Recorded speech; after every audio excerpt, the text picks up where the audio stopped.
All right. Anyway, so gonna get started.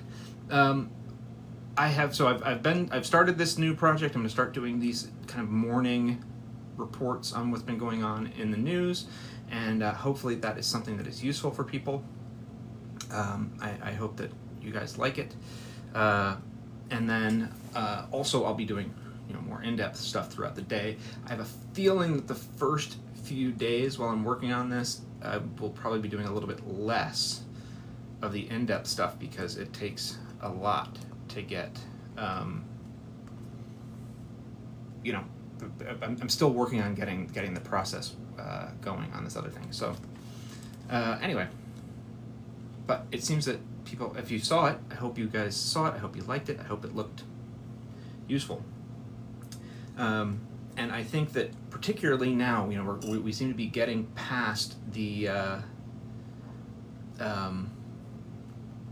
those intro parts, the preliminary parts of these cases, and we're getting into the more substantial parts.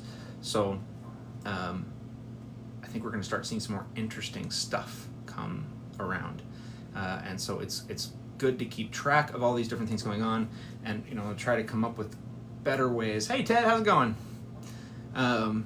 And hi also Benny, I saw you in there.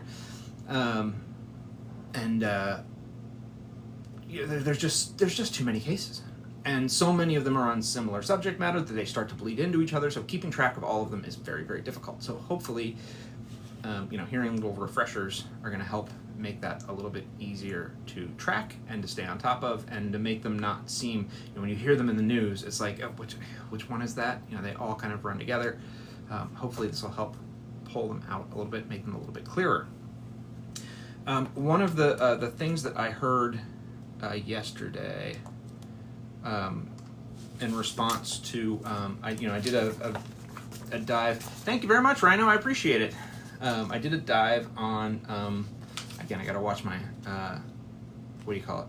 Watch my language, but, TikTok language. There's PPV RFK case that had this order that came out, and I thought it was very interesting, and people were freaking out because how does the there's people are taking the bar exam today. Oof, God bless them.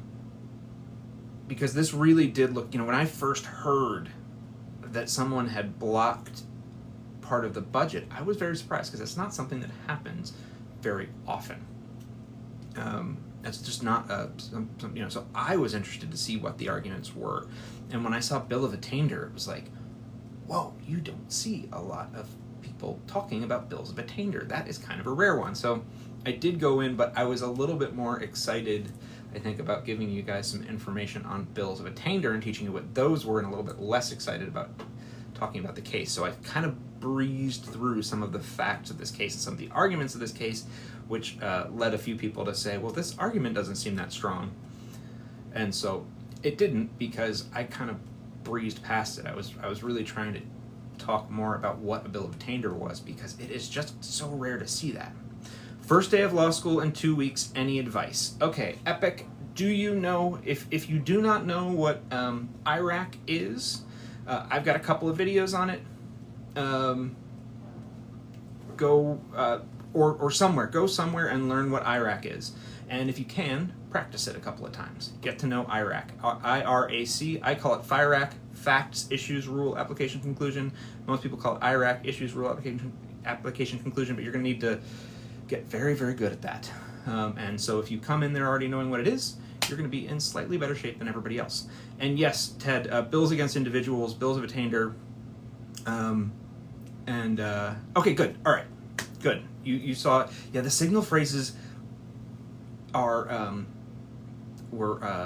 so this, he asked about, he said he saw the videos in IRAC and talked about the signal phrases, which are things like, watching for the word, or for certain words to know where an issue is.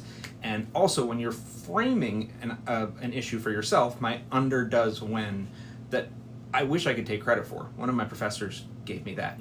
We were writing something, and she was like, when you write your issue, under this does, under this law, does that happen when this happens? Under, does, when. Whew, is that useful? So things like that are just super helpful. And yeah, watching for those will make this a lot easier. I also, where are you? Excuse me for just a second, guys. So I don't remember much. Ooh, God, I'm gonna create a pile up. I got a coconut scraper for some reason. But this is a book that I bought on my way into law school, and I remember liking it. I don't remember anything about it, but I remember thinking that it had some useful information in it. I'm willing to bet, since it's at least 10 or 12 years old, that that you can probably find it used and cheap. So I found that was kind of helpful. And yeah, you're gonna have homework due on the first day of class. Get your books in order. Get comfortable with them. Did I work before law school? Oh yeah, I was old when I went to law school. I was 30. I was 30 when I started law school. So I'd done several things before law school.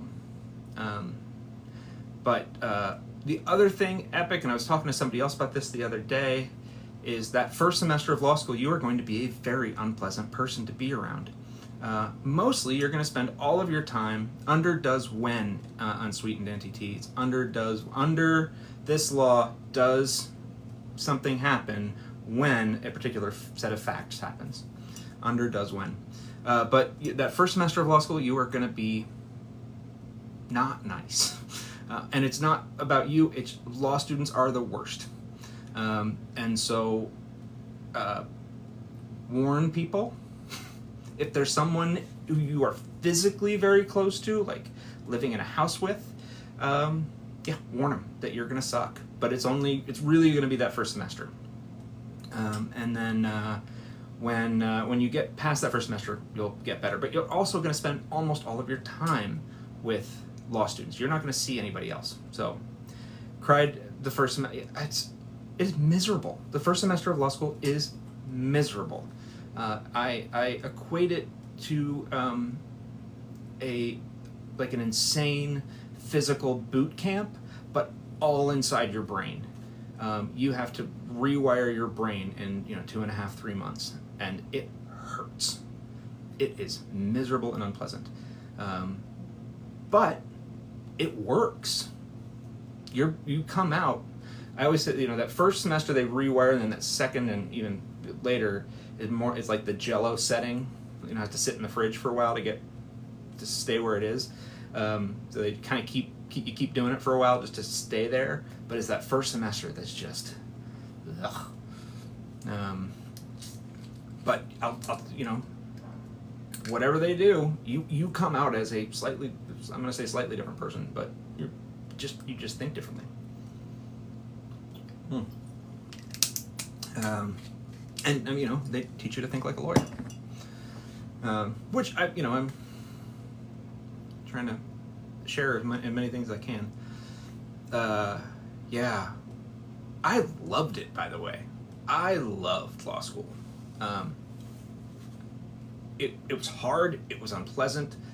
Like Angie said, it hurts, but it felt like the best challenge that I've ever met.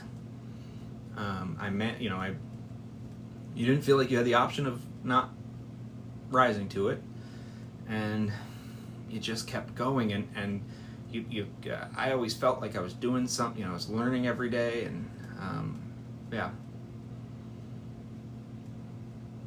Oh, and yeah, so Benny just said learning to juggle, taking 5-minute breaks and stuff is huge. This is the type of stuff that people had told me my whole life, and I was all right, 5-minute break, and you won't survive without it. So you start doing that kind of stuff and putting walks into your day and things like that. Things that to me sounded like a little self-help booky, and I was like, all right, whatever.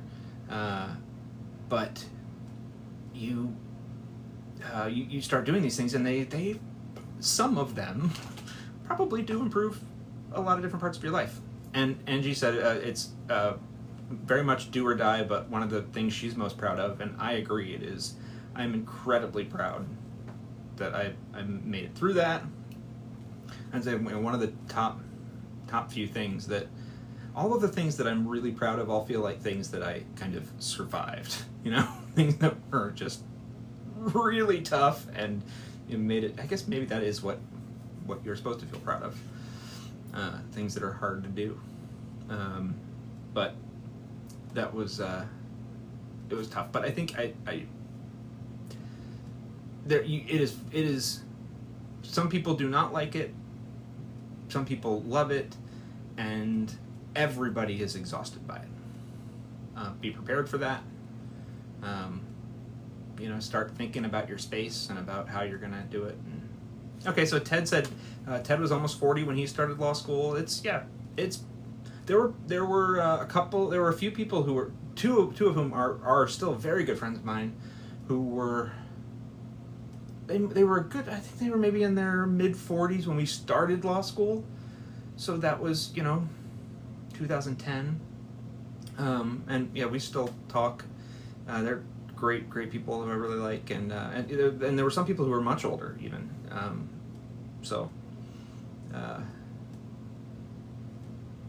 It's there's a variety of people in there. There are a lot of 23-year-olds, and particularly because I did my first year at LSU, which is a little bit of a, if there's such thing as a party law school, LSU is a party law school. We had our every Saturday the law school had a tailgate for the football games, and it was huge. You didn't have to, but most people contributed like $100 into this fund for the year, and they would bring out tents and set up satellite links to have TVs out there to watch all the games, and they'd have it catered, and it was nuts. I have never seen anything like that. It was a lot of fun. Business school when you were 24 and law school at 37, Ted. That is cool. I really wish I had done there was a 4-year version where you could do the JD MBA, and I really wish I had done that. I think I would have enjoyed that. And yeah, it's never too late. The only thing, I'll tell you what, here is the upside downside. I was just asked if it's too late to start at 65. Here's the upside downside. You will probably, if you can get the loans or whatever, or pay for it somehow, you will probably never make enough money to pay those off. And I don't have a super nice way of saying this, but you probably won't have to. They disappear after a certain amount of time, but at some point, what are they going to do? I didn't say that. That was bad. Don't say that, Bryan. But that is one of the things that I really do like to warn people about when they start law school is, this is not the lawyer, the legal profession of the 1980s, where okay, if you don't have to take loans, yeah, go for it. Oh my God, go for it. You are gonna love it. You're gonna love it, especially if you're not, because the pressure of knowing you have to go out and make a ton of money to pay this off is a lot. If you don't have that, and you're just in there learning and enjoying it, and you're gonna love it. Even though it's hard, you're gonna love it. I think. And then when you get out, you have this. You will be amazed how different everything looks to you, and the skill set that you have to use for things. Which law school is best in the San Francisco area? I don't know, and I'll tell you. So here's one thing to watch out for. In California, I came across, there are a number of law schools that seem to be a little bit less like law schools and more like bar prep academies. Because bar prep is a lot more about memorization than it is about demonstrating that you've truly understood the logical underpinnings of the law. And I feel like some of those law schools out there are like 3-year bar preps. and less about the kind of classical legal education, which I think is the good part. I think that's what makes it awesome. So I would, make sure that you're, some of those like kind of degree machine schools, and they're not even significantly, or maybe even any cheaper, it was shocking watching Suits and laughing hard at my law battle taught me. Yeah, bar prep. Ooh. So anybody who wants to PM Webadeb with advice as well, I don't know any California law schools off the top of my head specifically. So you've got USD, and I do love, San Diego was fun. Oh, wait, I missed this here. Where'd we go? What do you, yeah, what you want is a school that's going to train your brain to think like a lawyer. But one of the things that, I did that, what I called a thought experiment the other day, but what I was really trying to do was to come up with a way without a back and forth where I'm talking to an actual person, to do kind of one of the Socratic method style interactions that you'd get in a law school. And so, as I said, I made a follow-up video sort of explaining it, but the certain law professors will always start with query. I don't know why. I went to 2 different law schools, and there were professors that did it at both. It's a thing. I don't know. But they'll start, they'll present you with a fact pattern, and they'll say, okay, so here are some facts. Respond to those. Here's the question, respond to it. Okay? And they're setting you up. Now I'm going to change, and they'll ask you in person. Give me your answer. Okay? Now I'm going to change those facts. Now respond to it again. They're setting you up further, because your response to these 2 different sets of facts are going to be different, and then they're going to make a Venn diagram out of them and show you that your 2 responses are logically incompatible. They're just setting you up for this in advance. They're going to make you look like an idiot in front of class. It's what they do. And so they'll do that, and then first they'll just start with some factual questions. How do you feel about this? What do you think? Then they'll start making you back up your answers as you keep going. As they start showing you how your answers are incompatible, they'll start asking you to back things up with case law, and then they'll really start making you look bad. And this is just what they do, but it trains your brain to start, when information comes into it, to start thinking in advance about, it's like splitting it up and looking at it from different perspectives, because your immediate answer might be this one, but what if these other things were changed? Would it change? And you have to start thinking about that immediately as stuff comes into your head, and your brain starts doing it automatically after you've been humiliated in front of a class enough times.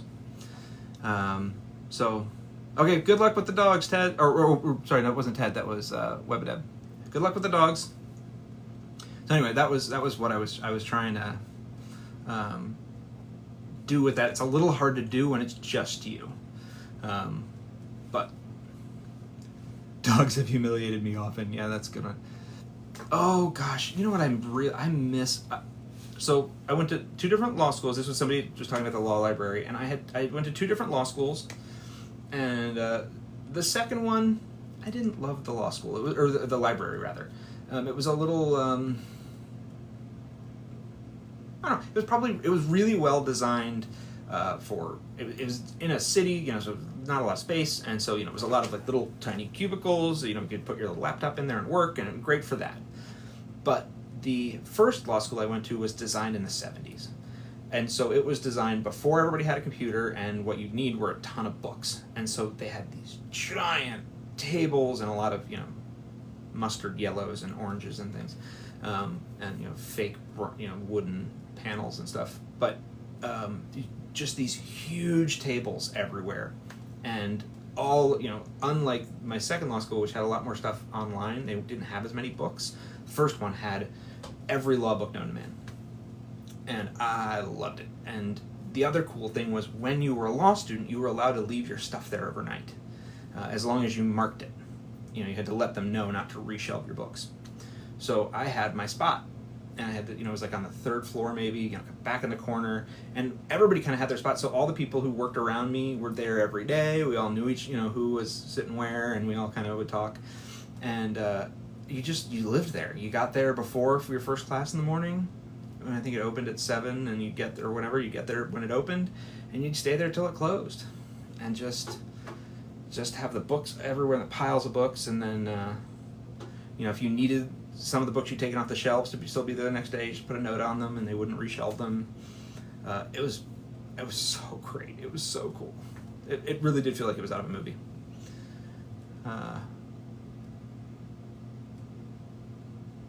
Yeah, isn't that cool being able to leave stuff in the library? It was really, really neat.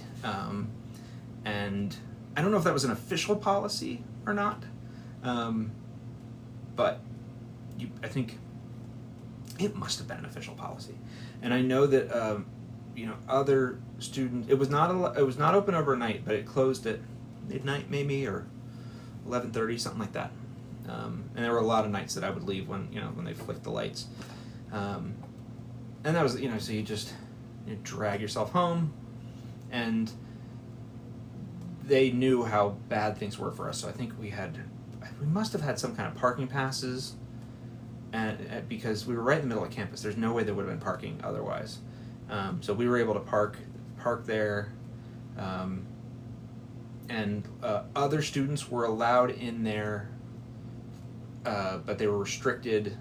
I think later in the semester, as you got closer to finals, nobody was allowed in but the law students.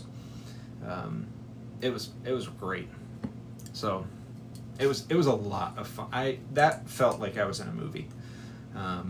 And so one of my favorite things. So I've done videos on this. I probably should make another one because everybody in the world needs to know this. Not everybody in the world does know this. Who was saying they're going to law school soon? Are you still there? If you're still there, this is something that you may not know and that you should know, but everybody should know this, and nobody does. Nobody does, because why would you? Nobody would know this. So this right here is a reporter. So different parts of the country have reporters. So this one right here is the Northwestern reporter. These are all of the cases that come out of the Northwestern United States. There's a federal reporter, there's a Northwestern reporter, there's a bunch of different reporters. They all look like this. You've seen them in movies, right? And there's a Supreme Court reporter as well. Whenever you see a case number, the case number will say, for example, 56 NW 125. That will be the citation for the case. And what that means is book number 56 of NW, the Northwest Reporter, page 125.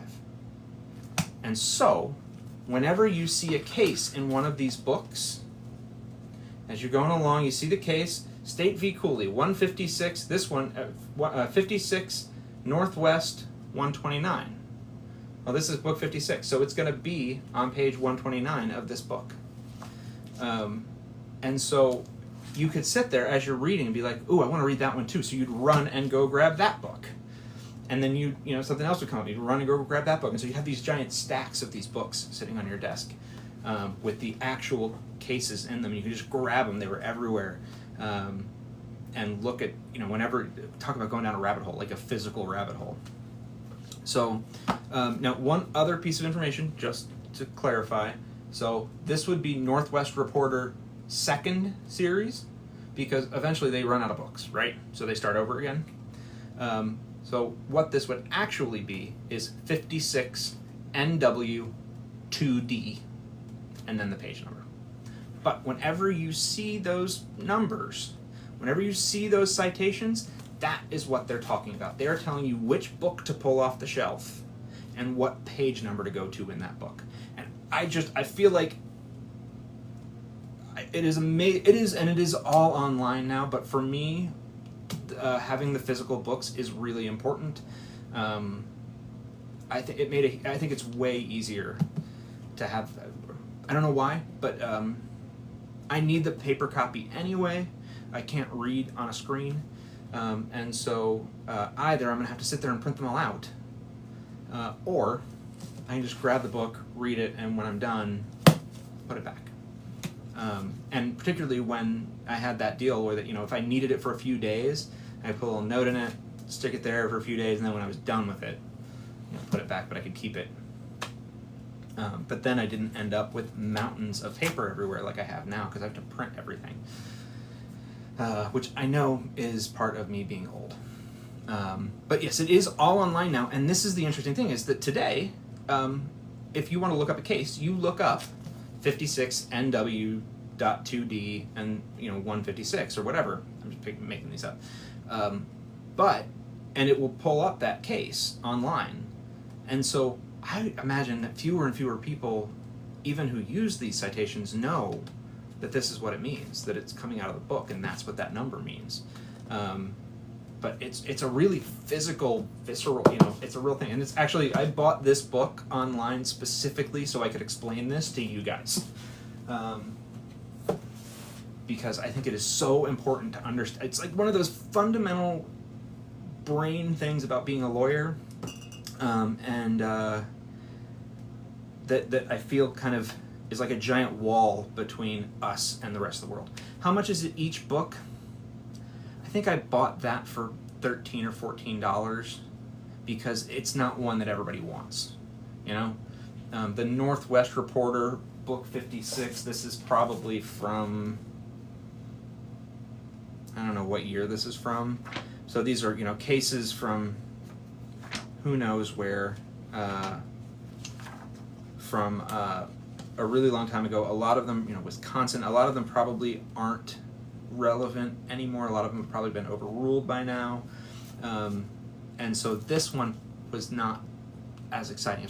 When I looked at a couple of the Supreme Court ones, they were more expensive because they're still relevant. But I just wanted something visual aid to show you guys. And law books, yes, as Ted said, law books are notoriously expensive, which is as a rule, unless I need to know what's going on now, I tend to buy used law books for what I'm doing, which is, I'm usually trying to learn something or check something so I can teach you guys a lot of history and stuff, so I don't always need to know what's happened in the last year. There are a couple that I've needed to buy new, like I bought the Law of Democracy new because I felt like I needed, there have been so many changes on that in the last few years that I really kind of needed an updated version of that. But I bought a tort book that was, that's years old because it was, $250 new, or $35 to go back a couple of editions. So, and by the way, hilariously, this is about to, I accidentally turned this on, so this is going to start reflecting in my eyes. My torts book was called An American and Louisiana Perspective, because everything is different in Louisiana. So, I think can you guys still hear me okay? Because I think my microphone just ran out of battery. So hopefully the set, makes great props. Okay, good. I think we're just using the regular mic on my phone now, so I hope it doesn't sound. Well, it's funny because when you start knowing what these books are, you're going to see them in the background of everything. They're always in the background on TV shows and movies, and because they look fancy.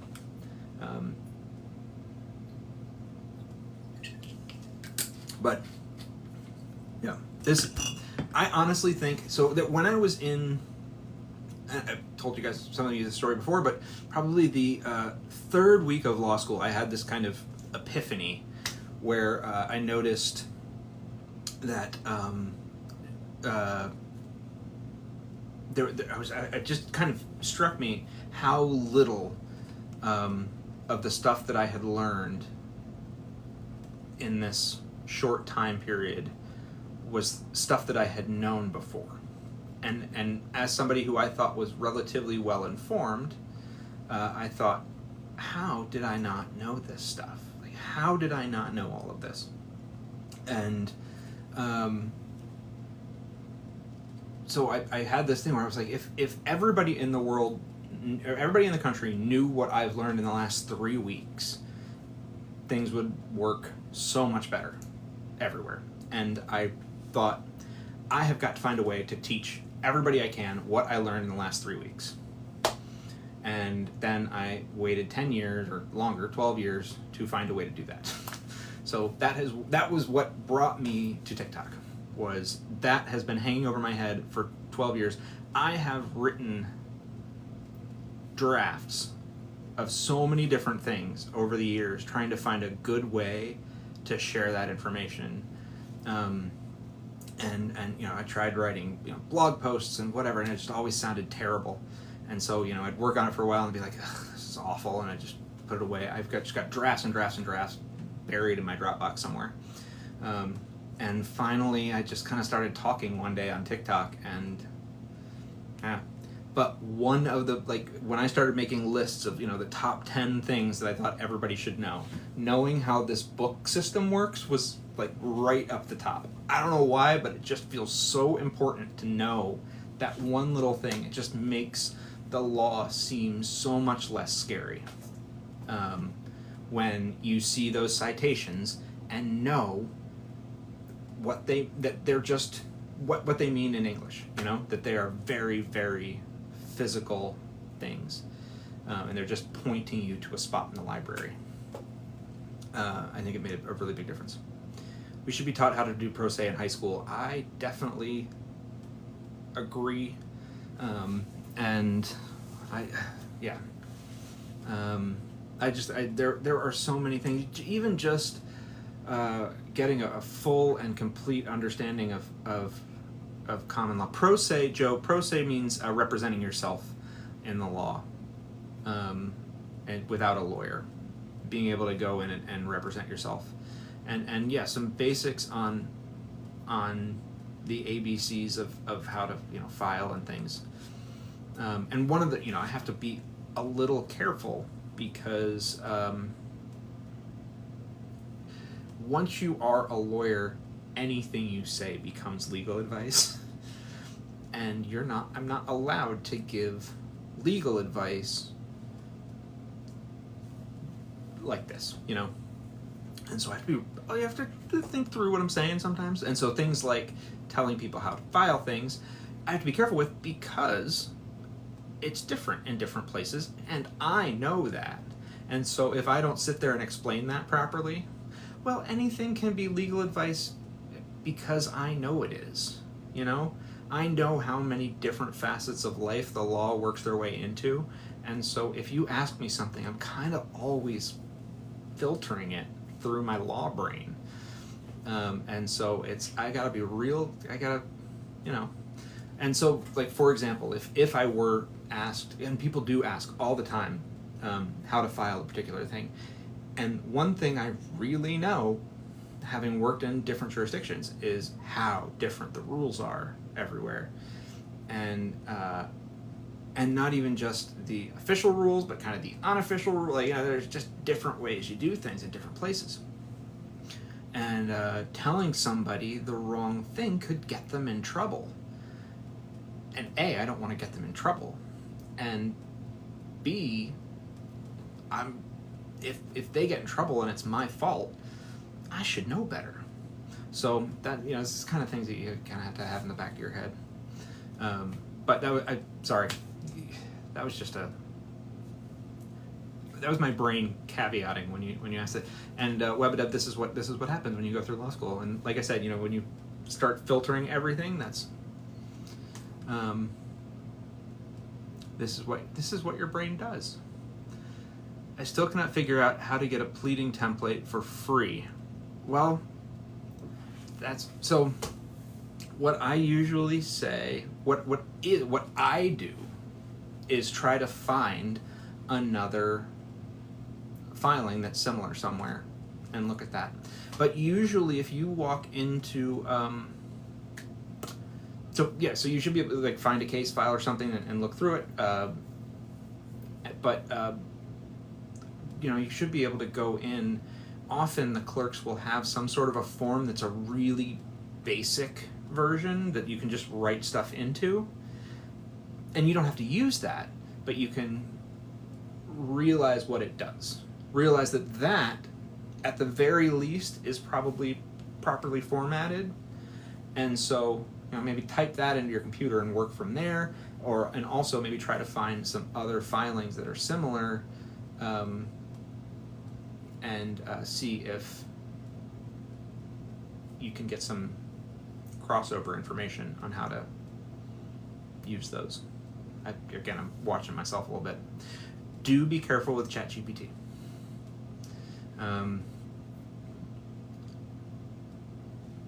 But by the way, another thing that's very important to know, it never feels like this, but judges do tend to be a little bit more gentle with pro se people. It doesn't feel like it. It feels like they're meaner to pro se people, but I assure you they are mean to everyone. And they are much meaner if we're supposed to know what we're doing. They don't sound like it because 90% of the time we do know, we're doing the right thing. But when we do screw up, whew, oh. So trust me, they will give you a lot more leeway than they will give us. What news sources do you think give the best in-depth legal coverage? I don't know. I'm not loving news coverage these days. I'm finding the best option is to go to a place that tends to give less in-depth news coverage, because in-depth these days seems to be the non-in-depth piece plus a bunch of opinion.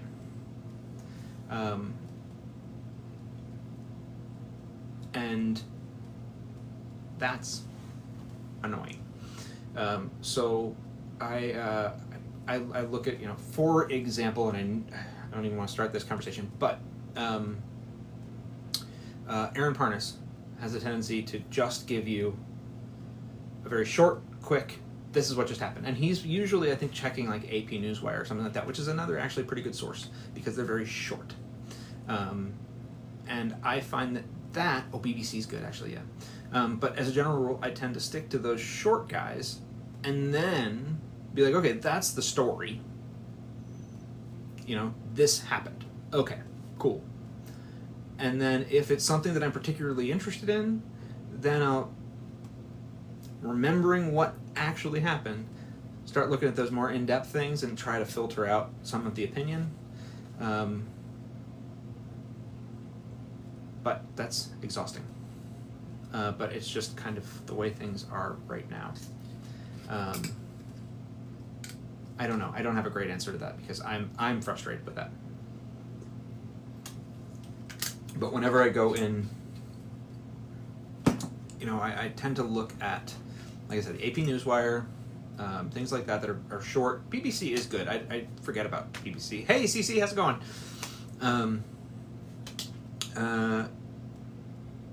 But you can go in. I totally forgot what I was about to say. Anyway, yeah, it's frustrating. Oh, and when I do look at some of the things that actually I used to watch regularly, they kind of bum me out now because it's just so much opinion, and I think they always were, but now I get tired. It's just like I don't want to hear it. Did you hear about the U.S. District Judge used AI in his decision? Maybe. I heard that. I know somebody just got in trouble. I think there was a higher court decision about it. I haven't read it or seen it, but I heard of it, and this was coming. I will tell you. I'm gonna say maybe summer of 2023. I was having trouble. I was trying to write something that I'd never written before.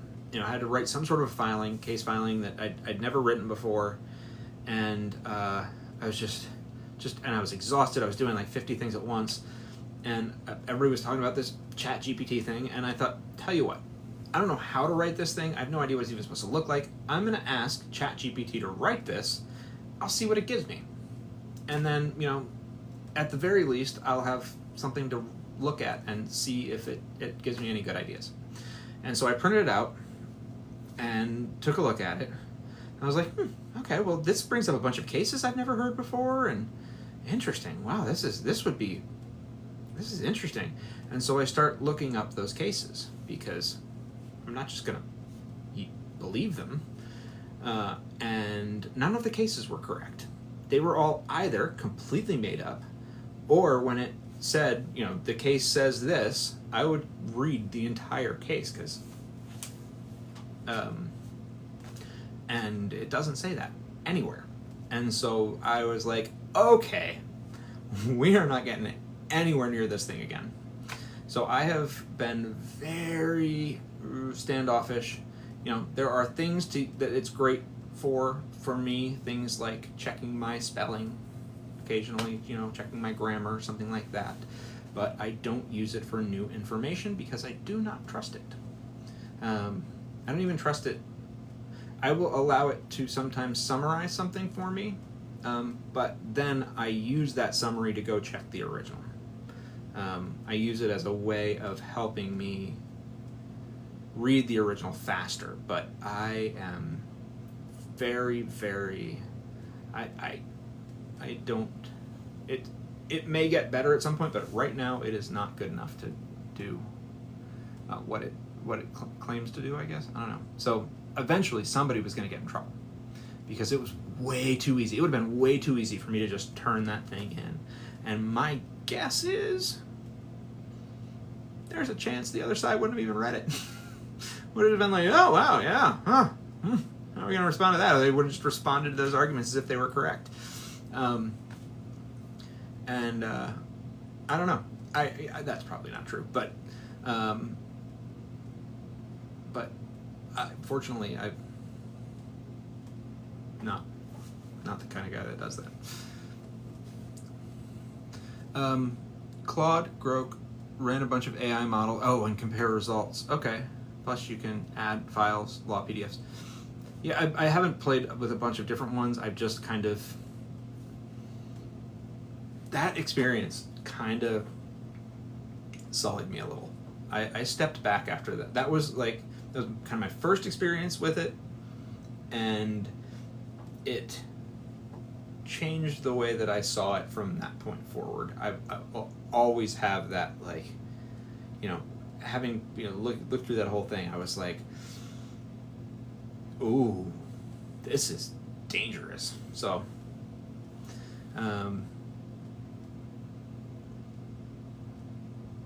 it helps declutter, but it adds and deletes actual furniture. That's a very good metaphor. Yeah. Yeah, using Wikipedia as fact without fact checking it. Yeah. And yeah. So plus the reading, is as annoying and slow as the process can be, is how I figure out what's going on. So if I don't read it, then I'm not going to figure it out. Can you recommend an annotated constitution or similar resource for a thorough understanding?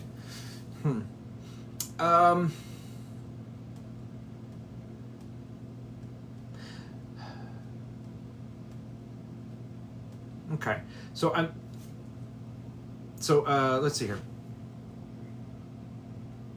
I'm going to read that question again. Can you recommend an annotated constitution or a similar resource for a thorough understanding? And so I have three thoughts at once.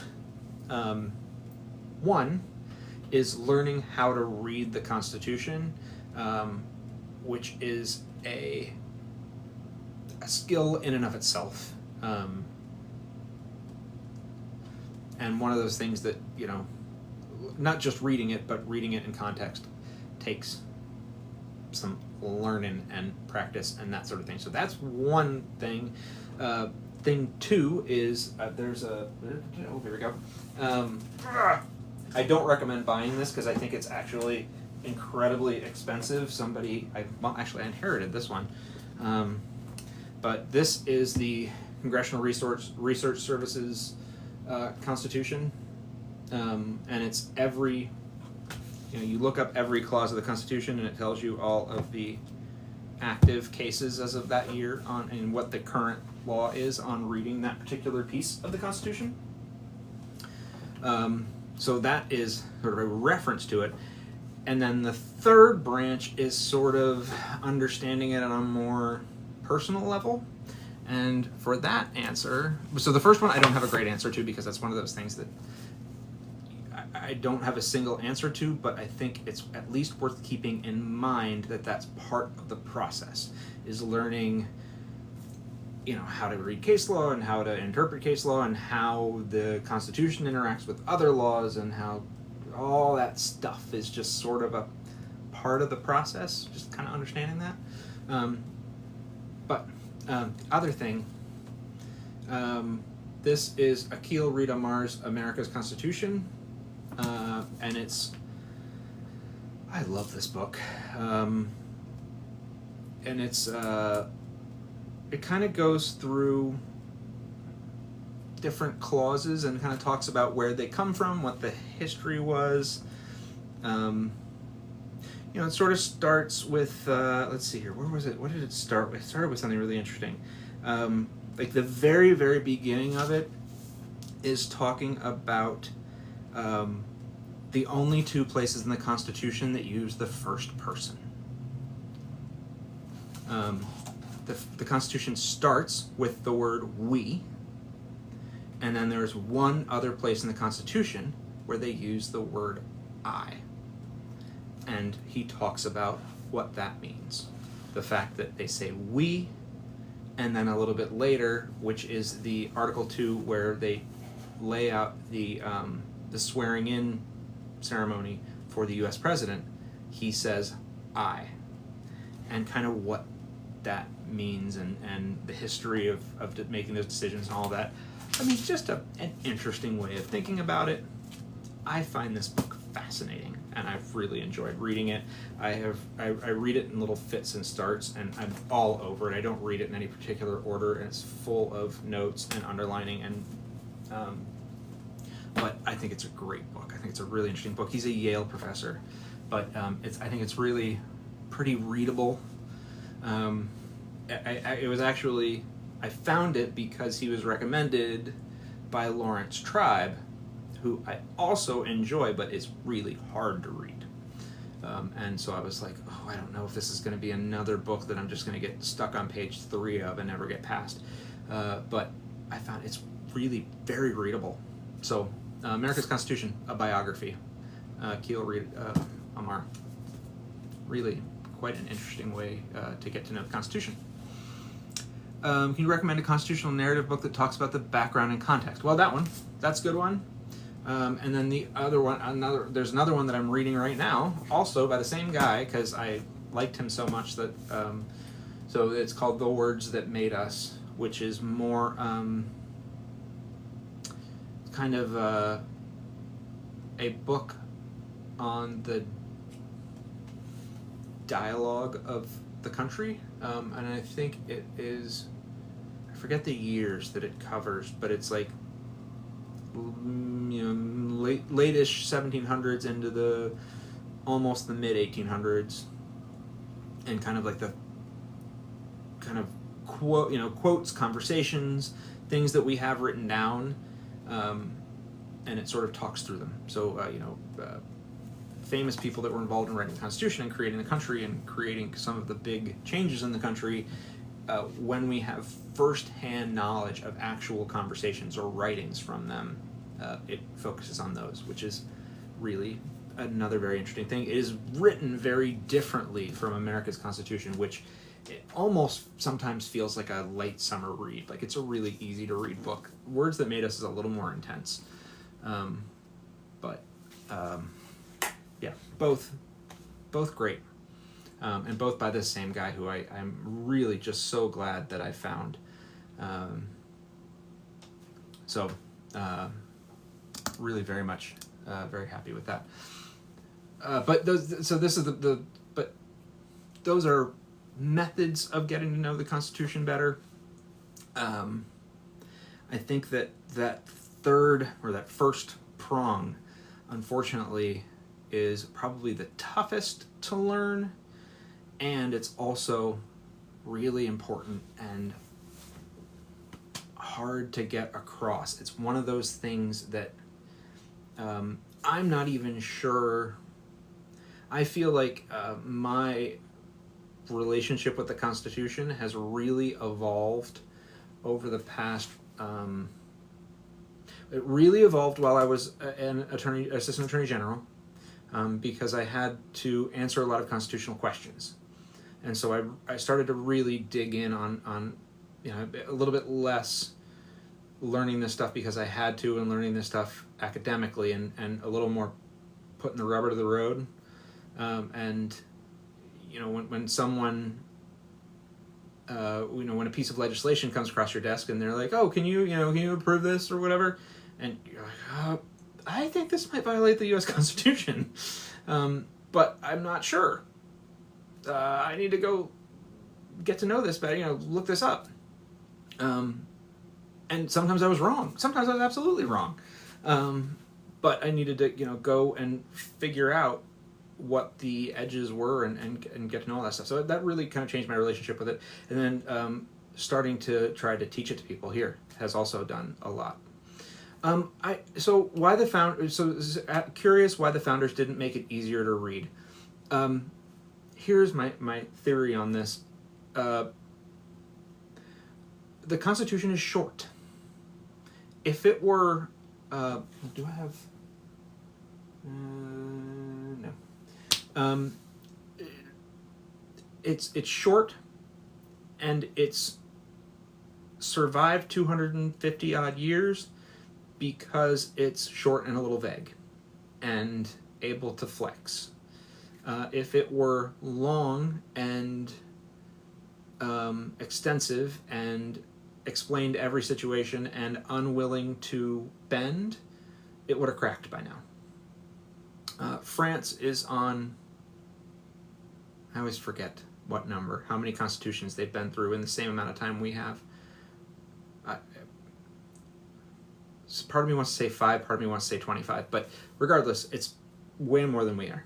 And thank you. I'm glad you like my hair. Thank you.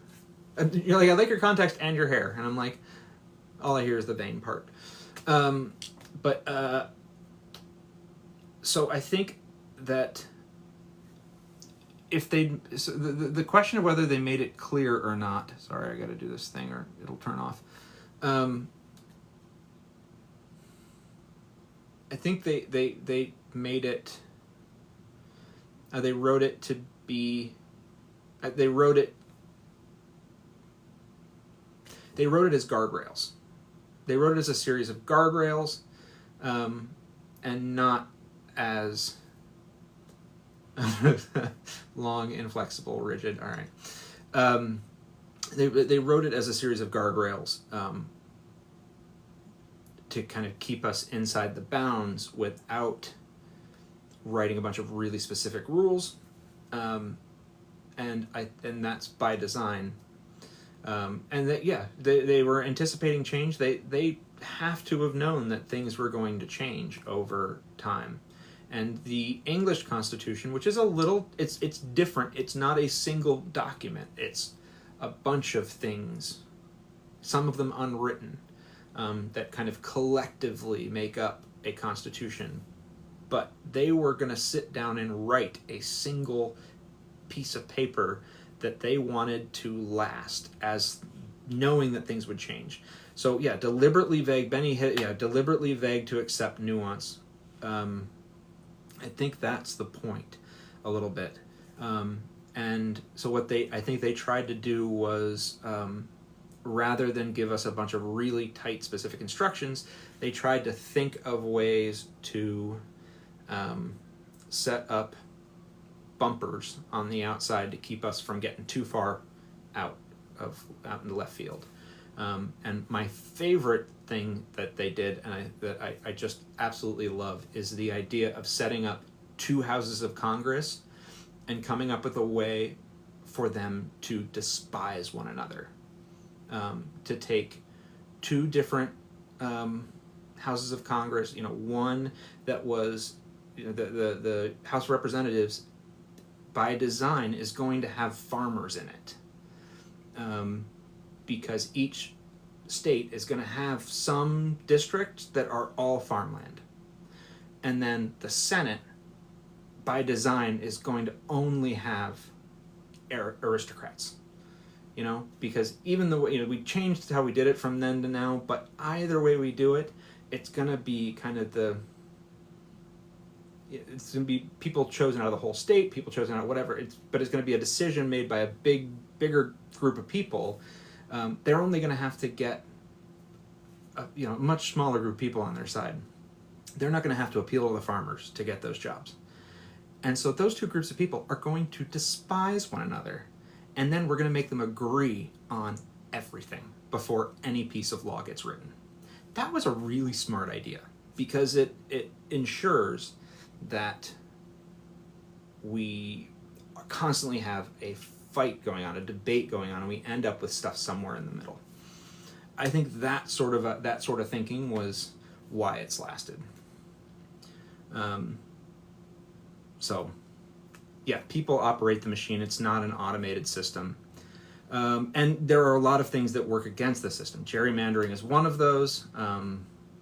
There's a lot of things that work against that system and that have been designed to fight, and they, by the way, they come and go. If you look over history, you go back to the late 1800s, the 20s, the 50s, these things, it's not like this is the first time we've dealt with all of this.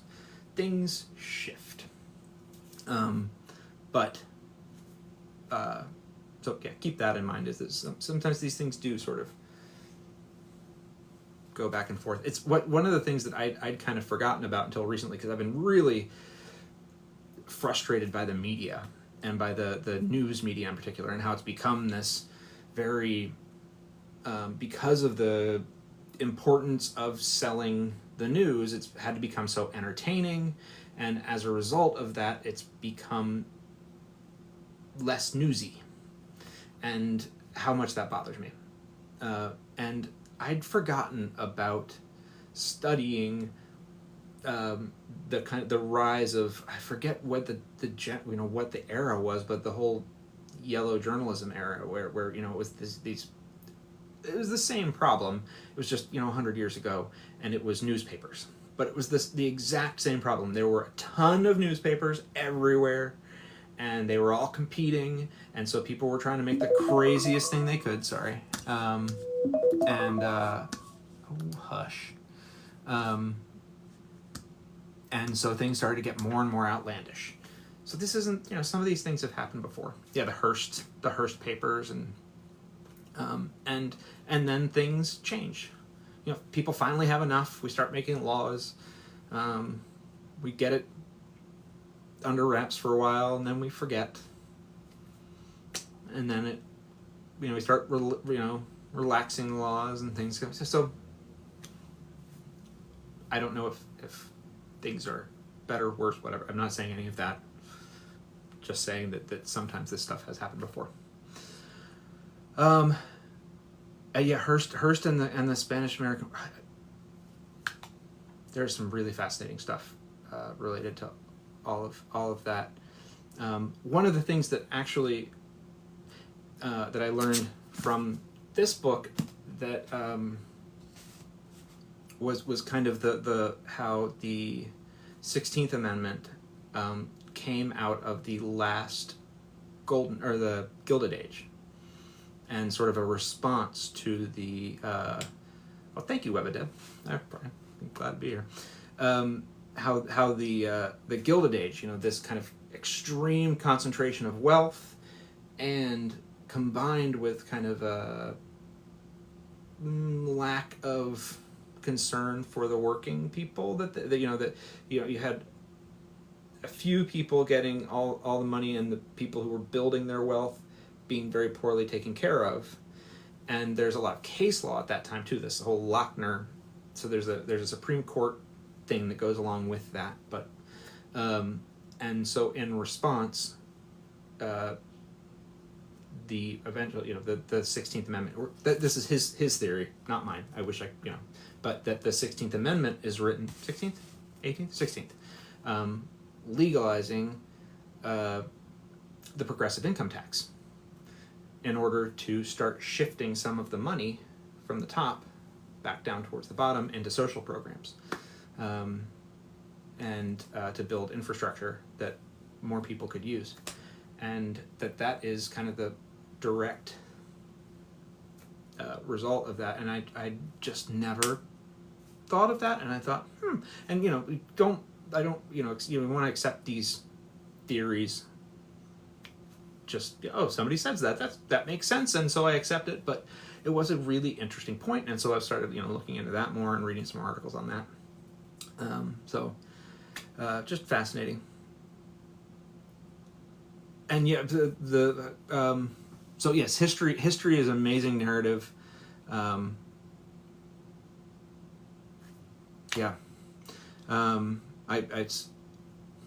I hope to get back at some point. I've kind of lost my yes, Cyrus, I'm live. I've kind of lost my my way on this project that I was working on for months, because we've just gotten so busy. But where I was really trying to map the build into the Articles of Confederation, and from that into the Constitution, and try to talk about that more. But I just have run out of time. But I really do want to get back to that, because I think it's a really important narrative for people to get to know, to understand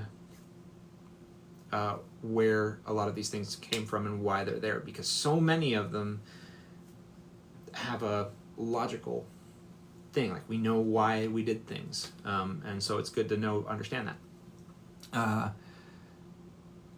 But that's why history is useful. Perfect example of how flexible the Constitution can be with the journalism laws. Yeah, and that I was really enjoying.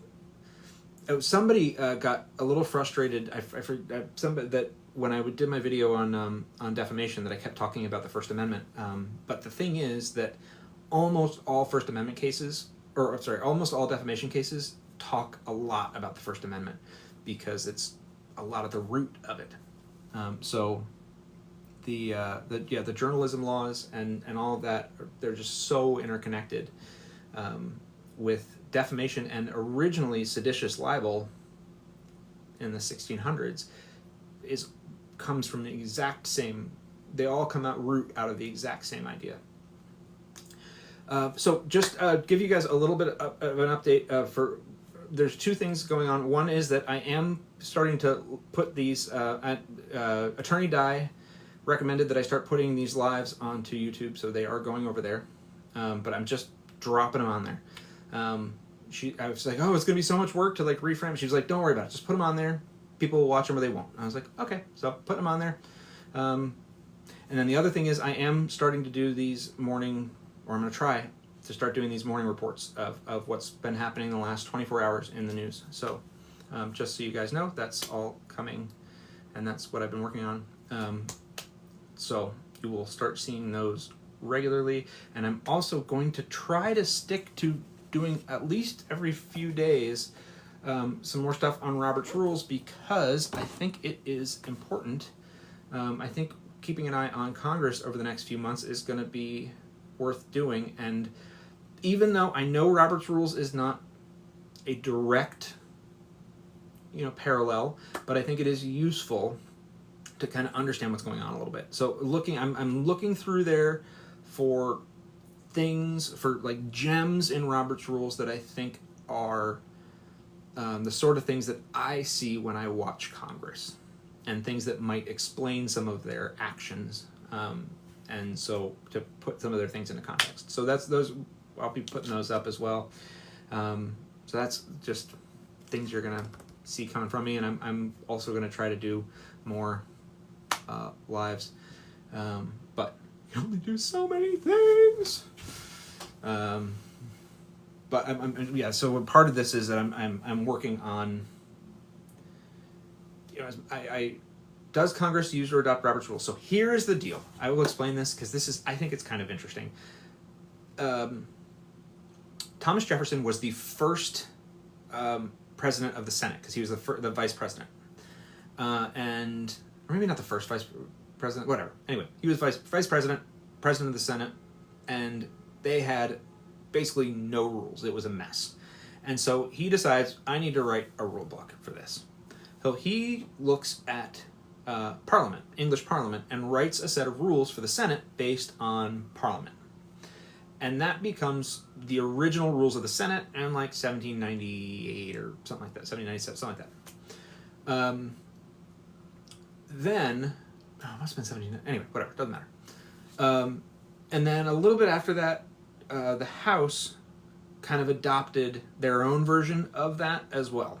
So the Jefferson rules became the root of both houses, and they're allowed to write their own rules. They're allowed to do whatever they want. It's in the Constitution that both houses get to write their own rules from scratch, but they decided to kind of base them both on that Jefferson manual. So that happened, and then there were a couple other like shorter manuals written by other people, like the Cushing manual. But there's all these like local state legislatures, city legislatures, whatever, and they were all kind of writing their own versions that were based on the Jefferson manual, and then they would kind of adapt them over decades, and you get different, you know, because there's no phones, there's no fast way to communicate, so these guys are kind of isolated. The rules would get weirder and weirder. Till finally, this guy named Robert, he was eventually a brigadier general, he's part of the Army Corps of Engineers, gets sent out to San Francisco to work on some kind of a building project. I forget what it was. And while he's out there, he has to go to a meeting. And the meeting is so bad because all these people have come from around the country. They've all been shipped out to San Francisco to try to build stuff or whatever. And they've all learned their local version of these rules. And they all are certain that they know the only version that is correct. And they get in there, and they all have their own versions, and they're all different. So they just start arguing and fighting, and he's like, this is terrible. So he decides to write a new version. So he's like, I'm writing a new set of rules. So he looks around and says, at that time, which is like 1780 maybe, something like that, that the House of Representatives, he thought, had the best rules right then. So he went to the House, looked at their rules, and wrote Robert's Rules of Order based on the House rules. So the answer to Cyrus's question is that Congress does not adopt Robert's Rules, but Robert's Rules was based on Congress's rules as of the end of their late 1800s. From there, I'm sure every year the House and Senate kind of get to write their own rules. But I think that they all are kind of similar, and because this is the 12th edition of Robert's Rules, this gets rewritten all the time. And so I think it tends to map the changes in Congress, and it's not just rules, it's very chatty. It's very like explaining different things to you. It's like teaching you stuff. So it talks a lot about, well, the House does this, but the Senate does this. So it's a really good like learning tool. It's a great educational book about not only what the rules are, but how they are used in practice. And I'm still in the beginning where they're like explaining all the big concepts, so it gets a little bit more, Rule 41 is this very specific thing, it gets very much more specific as you get later in the book. But I'm still at the beginning where it's still kind of explaining all these big, broad concepts. So, answer to your question is a little circular, and sorry that there's not really a short answer, but yeah, it's used in a lot of high school clubs, and it's a great way to learn how a meeting could be well run, and a lot of the ideas are that if you need a record of what's going on in your meeting, you don't want 10 conversations going on at once, and even if there's only one conversation, you don't want it happening off like in the corner of the room. You want to make sure that whoever's writing the stuff down hears everything. So all of the the rules are all about making sure that everything is directed at the chair and only one person can talk at once. And so that they make sure that whoever's sitting there writing it down just sits next to the chairman or chairwoman, whatever, and can hear everything. So there's no little side conversations or anything like that. So nobody's allowed to talk directly to each other. They have to talk through the chair. That's why a lot of these rules exist, to make sure there's only one conversation going on. Fascinating little, yeah. So, but people seem to be very interested in this, and I'm very interested in this. So, if we're all interested, well, yeah, I'll keep working on it. The Green Bench Room. I did not know that Green Bench Room was not the entire Parliament. So, well, I guess I knew it wasn't the House of Lords, but are there... I now have to look. By the way, one of the things I did not realize is how similar the House of Lords is. The House of Lords is the... thank you. Is the basis, I don't know, the better word, for our Supreme Court. Because the House of Lords was often used as a high court. House of Commons can't hold all 600. That makes sense. I mean, I wonder what they... Huh. Yeah, because you only see that one room. It's not that many people. Order! Okay. They shuffle in the hallways. All right. Huh. Oh, they want to... You make custom rug... I mean... I like rugs, but... Okay.